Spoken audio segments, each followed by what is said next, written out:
Во периодот од 7 часот на 6 април до 7 часот на 7 април на подрачјето на СВР Тетово вкупно 4 лица ја прекршиле одлуката за ограничено движење, од кои еден малолетник до 18 години.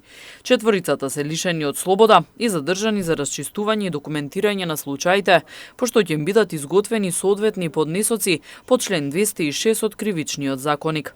Во овој период, вкупниот број на лица спроведени во државен карантин на Тетовско-гостиварското подрачје изнесува 425, од кои 208 во Тетово и 217 во Гостивар, а бројот на лица со подпишани изјави за самоизолација е 18, во Тетово 12 и во Гостивар 6.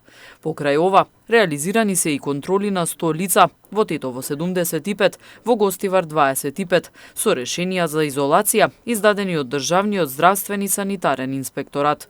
Од СВР Тетово информираат и дека вчера во 17 часот и 35 минути 60 годишник од Гостиварски Градец во СВР Тетово пријавил дека половина час пред тоа во ова село по меѓусебна вербална расправија околу недоразбирање во сообраќајот бил физички нападнат од неговиот 38 годишен соселанец.